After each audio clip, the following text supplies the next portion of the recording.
Ah, ito. Malaki na ang crater. Ah, ito guys pala yung mismong bunganga ng Bulkang Taal. Yan po yung mga daw-daw yung yun.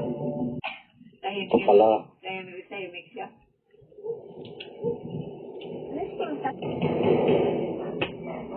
May isla pa rin sa gitna.